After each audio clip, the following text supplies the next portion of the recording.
Okay, so jumping into the poem, and actually this is the long part, and I've used up maybe more than half my time here. Okay, so here we go.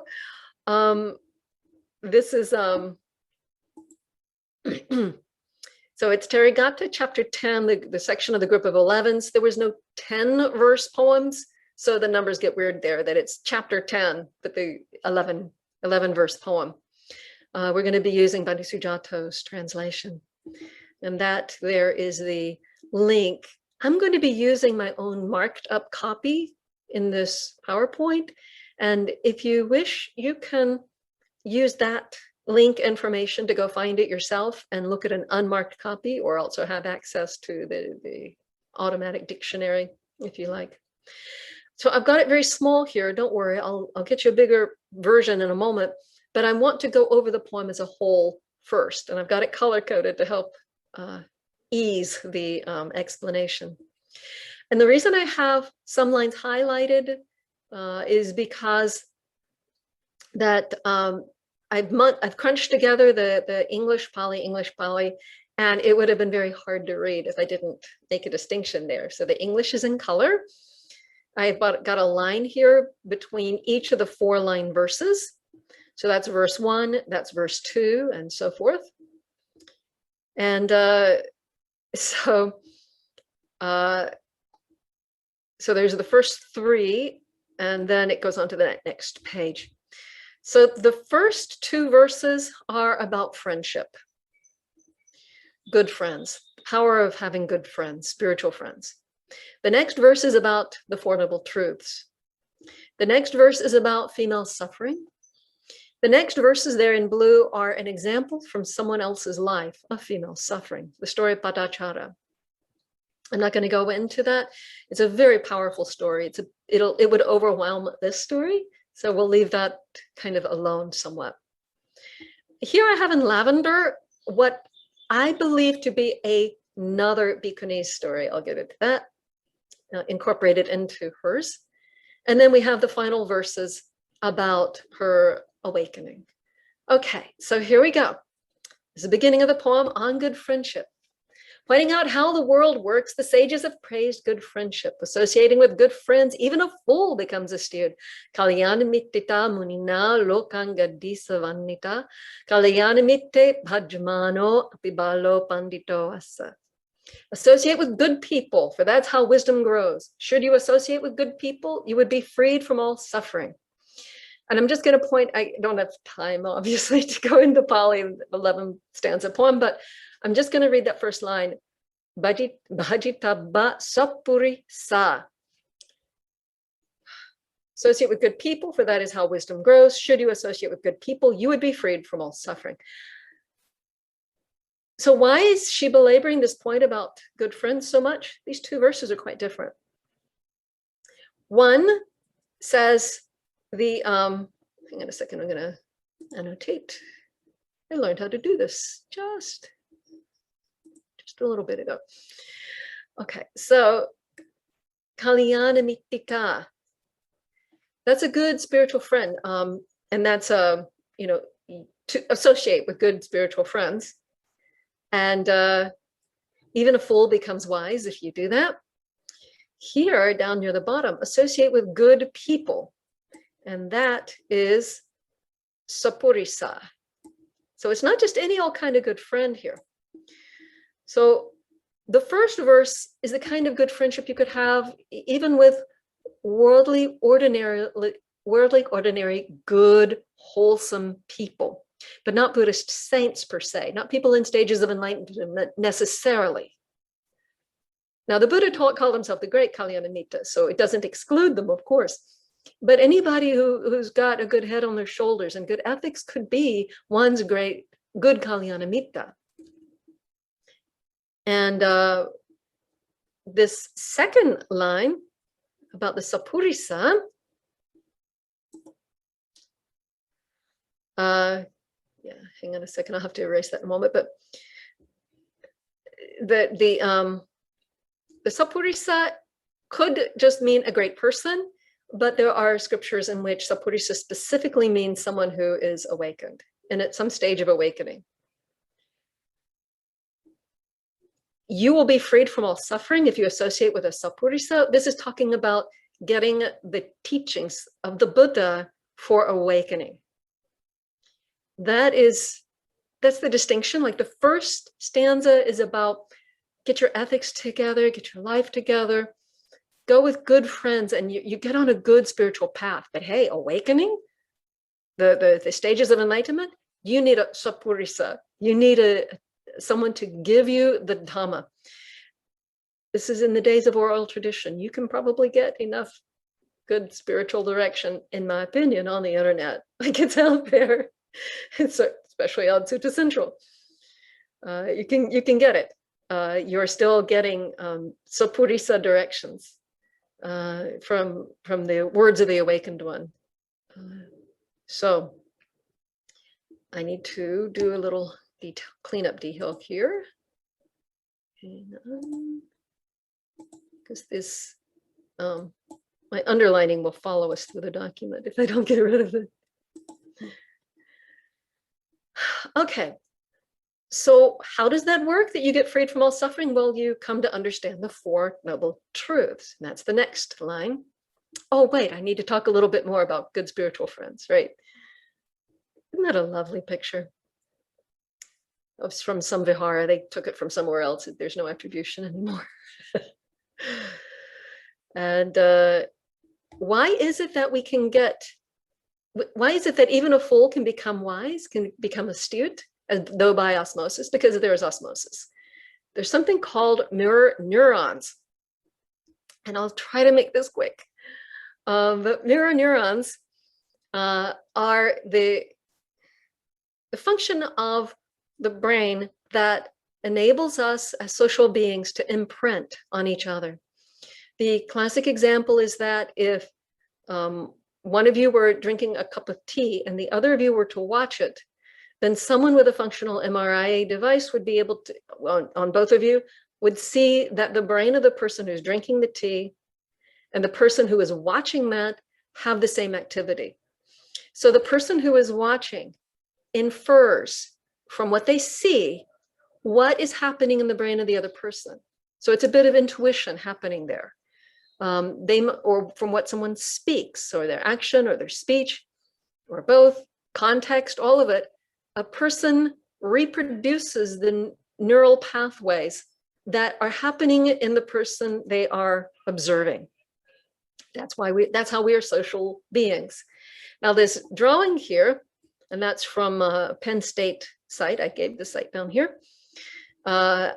This is one of those places where I would have improved the slide if I had taken more time, had more time. But the monkey does an action and there's a certain activity in his brain, or a monkey sees an action. Someone else has taken the banana in that second picture, and you get the same activity in the brain. So whether you're doing or you're seeing, there's roughly the same activity in the brain to the extent you have the wherewithal to do that. I like to think of it as 3D printing areas of brain that weren't there before, based on what we take others to be doing. We actually create in our own brains the brains of other people to the extent that we can infer it. It's implied by their behavior and their speech.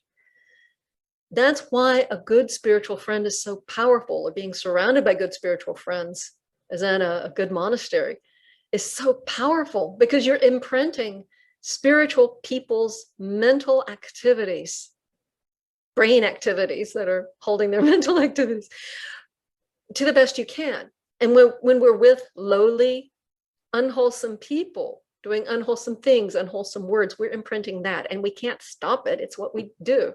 Now, this is why when you see two people coming along the road who've lived together a long time, and you say something, one of them begins a response, they're halfway through, the other one finishes it, because their brains have become the same to some extent. That is the power of friendship. And we're always choosing whether we pull into our immediate circle and look up to and deliberately imprint on good people or not good people. And I'm not sure how much of it is involuntary. I said it's involuntary. I don't know. Maybe there's some voluntary aspect to it, but what if there isn't? Okay. So we want to imprint the Lord Buddha's brain as much as we can, right? And we have his words somewhat well passed down to us through careful work of many generations of monks, and thanks to them. And we today also have opportunities to keep passing down.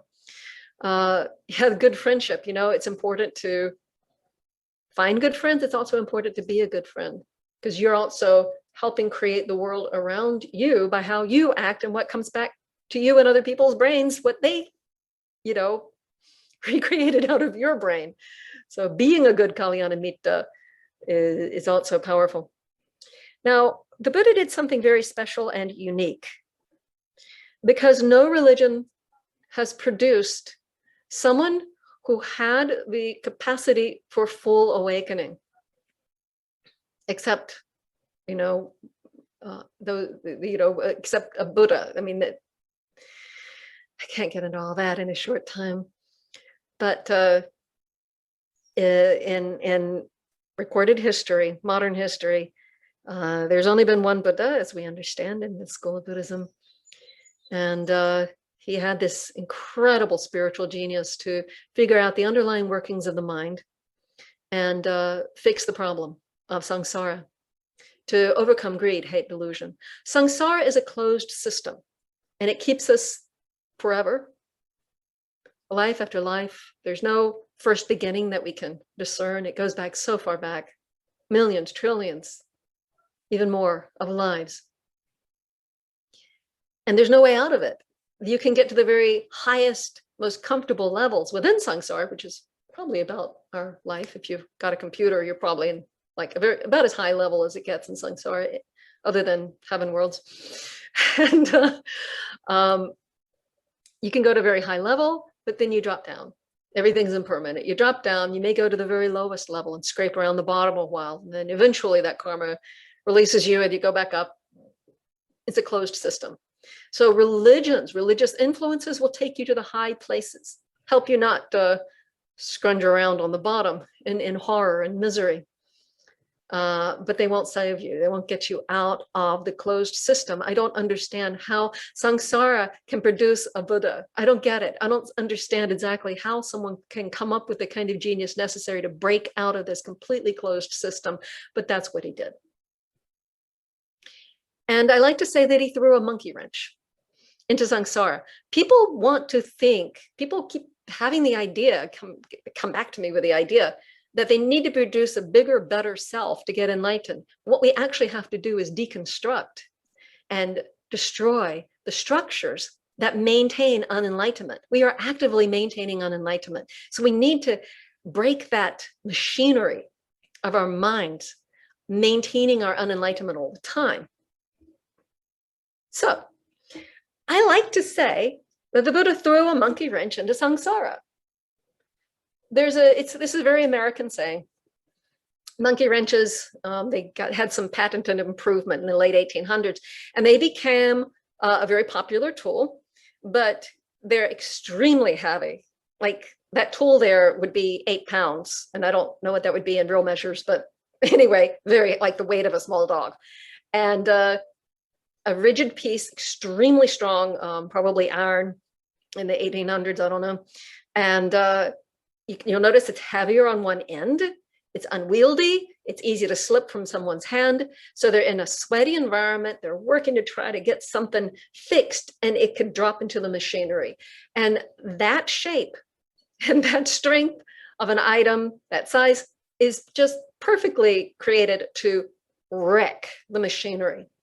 And apparently this happened a lot. It became a very popular phrase in the States in the early 1900s about throwing a monkey wrench as a metaphor for social disaster of particularly in political circles, like a monkey wrench against someone's efforts to get something passed in Congress. So our Lord threw a monkey wrench. If we can imprint his understanding enough And we can work with the material he gave us, and we can develop our dismantling structures to take apart what's maintaining our unenlightenment. This closed factory, this closed system of samsara can be shattered, can be broken. That's what he did for us. Next lines. You would understand suffering. Dukkhaṃ ca vijñāya, its origin and cessation. Dukkhaṃ ca samudayam nirodhaṃ, the Eightfold Path, that pangikaṃ ca maggaṃ, and so the Four Noble Truths. Cattari Arya Satchani. I wish I had time to really go into Four Noble Truths. Look them up if you don't already know what they are. The most important aspect of the Four Noble Truths is the first one, understanding suffering. I mean, all of it's important, but you get nowhere without that one. Not running from it, not hiding from it, not covering it over with things to make you feel good and distract you, but to really be there, be aware, and understand this is suffering. Well, guess what the next verses go into? Women's special suffering. A woman's life is painful, explained the Buddha, guide for those who wish to train. So the very thing that we need for our awakening, that understanding of suffering. So our good spiritual friend, our Sapurisa friend, will give us the data we need. We can start to understand the Four Noble Truths. What does it start with? Understanding suffering. Well, guess what? We women have that in abundance, don't we? A woman's life is painful, explained the Buddha. Well, he wasn't putting down women. He wasn't saying, yeah, you have bad karma, you're just a woman. He wasn't saying that. He's saying, hey, you've got really bad suffering here. How about you waken? How about let's let you waken? I think this is why he allowed girls to ordain really, really young, because so much of female suffering is prevented. The special suffering of females is kind of cut off, like you don't have to go all the way down there into that kind of misery to understand that this suffering is ours. Let me see. Yes, here is particular suffering of women from Samyutta Nikaya, chapter 37, number 3. Back to my annotations. 5 kinds of suffering that particularly apply to females, not men. First, while still young, she goes to live with her husband's family, not gets to go live with her husband's family. She goes, separated from her own family. This is the first kind of suffering. There's the menstrual cycle. There's pregnancy, birth, providing services for a man. All of this except the menstrual cycle was considered to be the women's highest joy of that culture. And what our Lord say? Misery. He saw right through the lie, this terrible lie, that women, hey, joy, you get to go to a man's household and go be with the in-laws, and aren't we happy for you? Yay. Horrifying, terrible, separated from those who love you, in a household that may or may not even like you. It's suffering. And yet, people of that culture would have said, what a wonderful thing. Menstrual cycle, everybody would agree, is not great. Pregnancy, birth, highlight of a woman's life in that culture. Huge amount of denial, even in our culture today, about reality of pregnancy and birth. It's bad. It's really bad. I mean, yeah, okay, the results of it are delightful and hopefully, but if you look, I forgot the numbers, but if you look at mortality for women of a certain age, of ordinary health, who do not get pregnant, and those of the same age, same health, who get pregnant over that course of that year of pregnancy, birth, and a little period afterwards, the mortality is huge. Pregnancy is dangerous. It's a life-threatening condition. It's so much a game of young people to survive that age 36, even today, is called geriatric for having a first child. Because that body better be strong to endure this. Childbirth, is horrifically dangerous. Yeah, I'll get into something in a minute. Terribly, terribly dangerous. Even today, not so much so, but whew, in those days, how many women died in birth? I don't know. I can only imagine. No anesthesia? No anesthesia for a breech birth?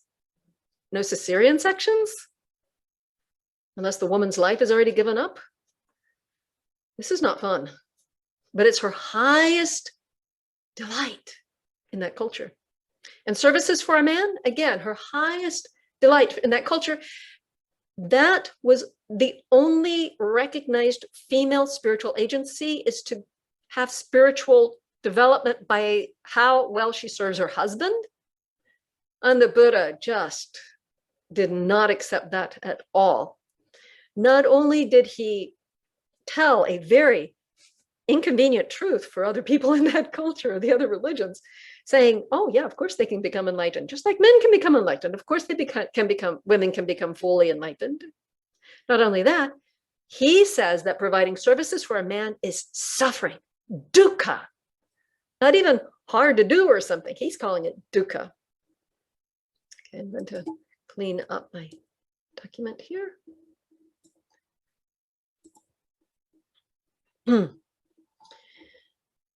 Okay, so it's suffering, and the Buddhists saw it with wisdom and compassion. I was starting to say about, so a girl as young as 12 years old, depending on how you translate this, but it seems that a girl as young as 12 years old who's already left home, already had that maturing intensity of experience of leaving her home and going into the husband's family, can have a 2-year probation and then become a bhikkhuni. That is my understanding of it. There's different translations, but that's my understanding. And why would he do that? Wow. Think how much dukkha is cut off by her getting to do that. And anytime you hear someone talking about the Buddha being down on women or not being hard on women, he broke the most major rules of the Vinaya, changed them around, bent over backwards to make things easier for females. You can even ordain a woman without her being present. There's no other legal act, no other sangha that can be done without the presence of the person, except if it's too dangerous for the woman to go to the second part of ordination. Oh yeah, we don't need her then. She can just go ahead and ordain in absentia. Nothing else could that be done. So please remember, the Buddha was awesome, compassionate. Every single rule I'm on a tangent now. Every single rule he set down for women were at the request of nuns. Except for, I think, two or three that were at the request of monks. But he changed more rules at the request of nuns that impacted monks than vice versa. He was on our side, folks. A woman's life is painful. And for a co-wife, even so, even worse. After giving birth just once, some women even cut their own throat. This stuff's bad. While the delicate, refined ladies take poison. So I'm not clear whether the throat cutting and poison, whether the poison is to kill herself or an abortifant. I am assuming it's abortifant because with this next phrasing, being guilty of killing a person, they undergo ruin both here and beyond. Bhante Sujata and Ken Norman both read that line. I don't have time to say everything in Pali, but they both interpreted those two lines as, there's murder in there, there's mother, there's embryo, and they interpret it as that the woman has killed the embryo and there's some terrible repercussions there. But 6 other translators say that this is referring to the embryo killing the mother. A mother murdering embryo is the phrasing used by Mrs. Rees-Davids. Venerable Tanisaro says, in the midst of a breech birth, both mother and child suffer destruction. Halsey, the Harvard edition, some die in pregnancy, and then both mother and child experience miseries.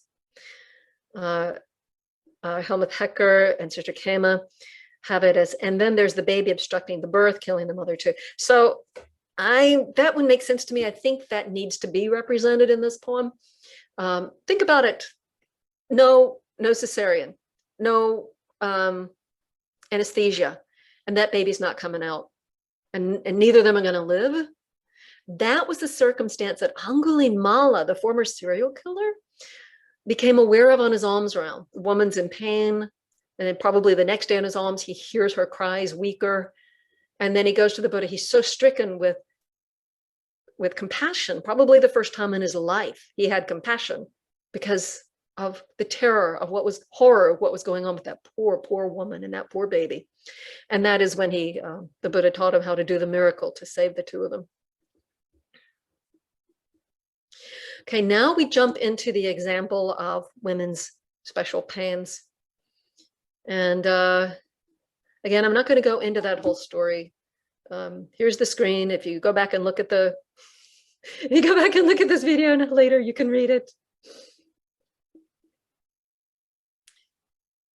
And you have been shedding tears for many thousands of lives. And then we get to this next one. I just want to outline real quick this next bit. I believe this is Vaseti's story. No one else is saying this. This is my own unique idea, I think. Can't say I haven't done enough research to say no one else has come up with this. But one clue is the word Kadiditani. And hang on a second. Annotation.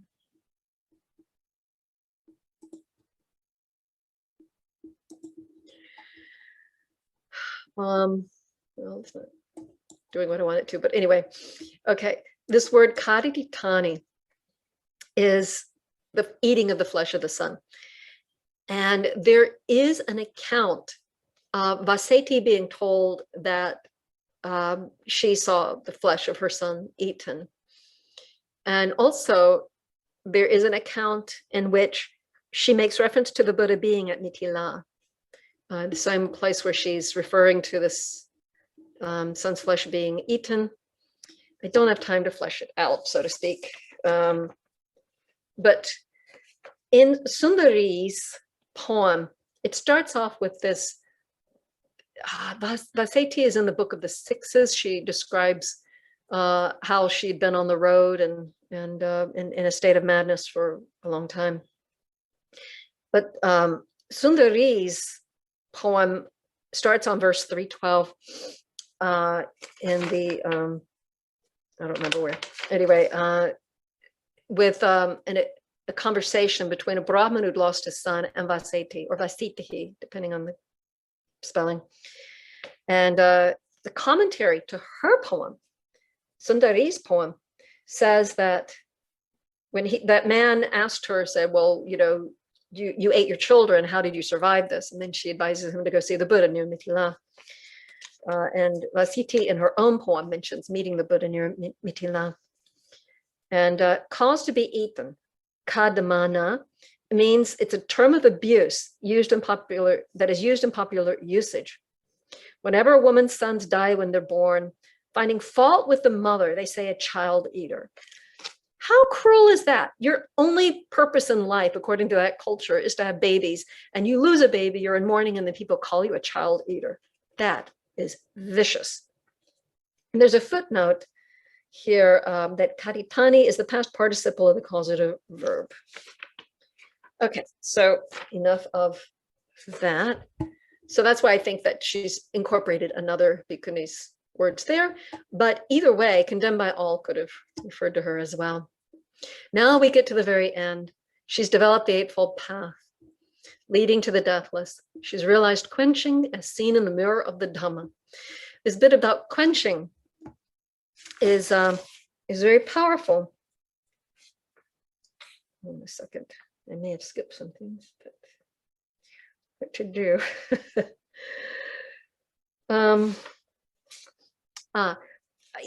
Seeing your own suffering as a person, or specifically your suffering as a woman, or whatever special suffering you have, like a body that chronically hurts, whatever is your own suffering, seeing it, using it is empowering.